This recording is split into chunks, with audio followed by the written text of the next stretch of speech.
Hello बच्चों, let's read the question. Consider four statement. First, inside crystal because of difference of position each electron has different energy. This makes energy bands in crystals. Second, energy levels of valence electrons are included in valence band. Third, energy level above the valence band is conduction band. And fourth, in metals conduction band and valence band overlap. Correct statements are here. We have given four options. Now to answer this question, first we will discuss here the key concept, and here the key concept is energy level in semiconductor. तो जो semiconductor materials होते हैं, those are the materials which have the conductivity between conductor and insulator. तो यहाँ पे अगर हम बात करें किसी आइसोलेटेड एटम की इन अ सेमीकंडक्टर, तो जो हमारे पास यहाँ पे आइसोलेटेड एटम्स होते हैं,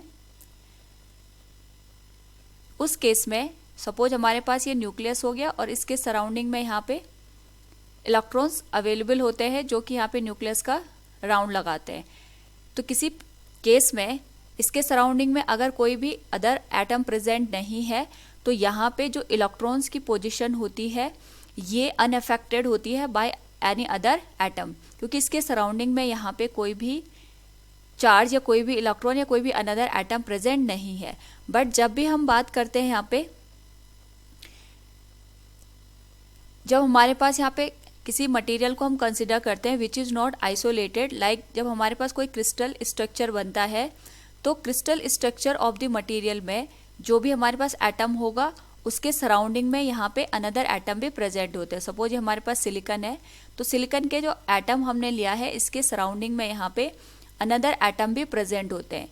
तो जिस वजह से यहाँ पे जो सिलिकॉन का इलेक्ट्रॉन्स होंगे, उस इलेक्ट्रॉन पे जो सराउंडिंग में हमारे पास एटम प्रेजेंट है उसका यहाँ पे इम्पैक्ट पड़ता है.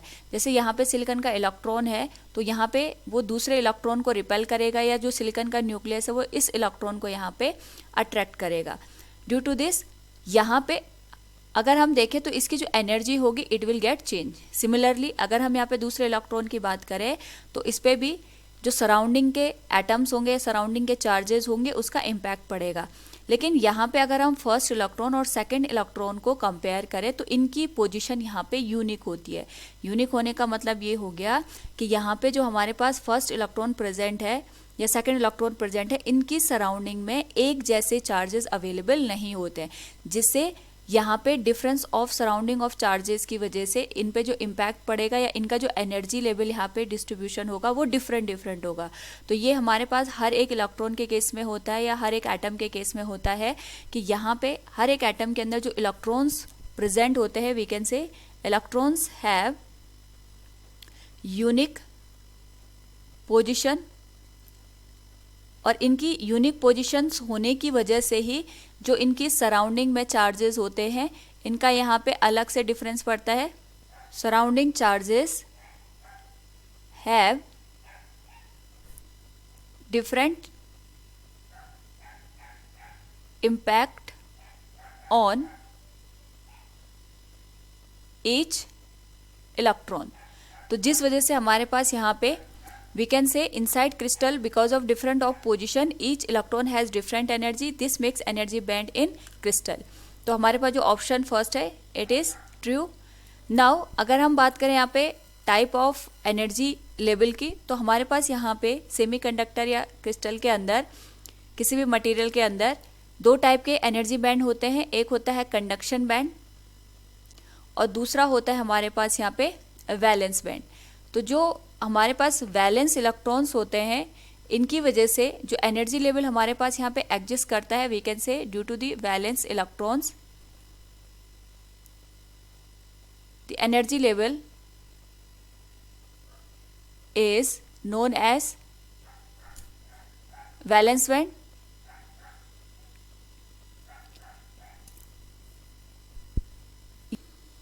जो हमारे पास वैलेंस इलेक्ट्रॉन प्रेजेंट होते हैं वो वैलेंस बैंड में ही प्रेजेंट होते हैं. दूसरे हमारे पास यहाँ पे होता है कंडक्शन बैंड. तो कंडक्शन बैंड में फ्री इलेक्ट्रॉन्स प्रेजेंट होते हैं और यहाँ पे कंडक्शन बैंड में फ्री इलेक्ट्रॉन्स की प्रेजेंस की वजह से ही इलेक्ट्रिसिटी फ्लो होती है। तो जो हमारे पास कंडक्शन बैंड होता है इसकी एनर्जी हमेशा हायर होती है as compare to valence band से। तो अगर यहाँ पे कोई इलेक्ट्रॉन वैलेंस बैंड से कंडक्शन बैंड में जाता है तो उस पर्टिकुलर केस में यहाँ पे हमें कुछ एक्सटर्नल एनर्जी की रिक्वायरमेंट होती इन दी सेमीकंडक्टर, जिसको हम यहाँ पे एनर्जी बैंड का नाम देते हैं। तो सबसे पहली बात हमें ये ध्यान रखनी है कि जो कंडक्शन बैंड होता है ये हमारे पास हाई एनर्जी लेवल होता है as compare to the valence band. और अगर हम बात करें यहाँ पे स्पेशली कंडक्टर्स की, तो कंडक्टर्स के केस में हमारे पास जो कंडक्शन बैंड होता है और वैलेंस बैंड होता है इसके भी जो एनर्जी बैंड होता है ये ऑलमोस्ट जीरो होता है, या फिर हम ये कह सकते हैं कंडक्शन बैंड और वैलेंस बैंड एक दूसरे को यहाँ पे ओवरलैप कर जाते हैं, जिस वजह से हमारे पास जो इलेक्ट्रॉन्स होते हैं इन अ फ्री स्टेट वो इजीली यहाँ पे कंडक्शन बैंड में अवेलेबल होते हैं और conductors are easily available to flow the electricity. So from the given question अगर हम देखें तो second statement is energy levels of valence electrons are included in the valence band, it is also true. Energy level above the valence band is conduction band, it is also true. Conduction band की energy यहाँ पे valence band से ज़्यादा होती है। And fourth one is in metals conduction band and valence band overlap, ये हमने अभी देखा है कि इसी वजह से हमारे पास जो कंडक्शन होता है इन अ मेटल और कंडक्टर वो हमारे पास इजीली अवेलेबल हो पाता है। So from the given question we can say statement 1, 2, 3 and 4 all are correct. Option D will be the correct answer. Hope all you understood it. Thank you and best of luck.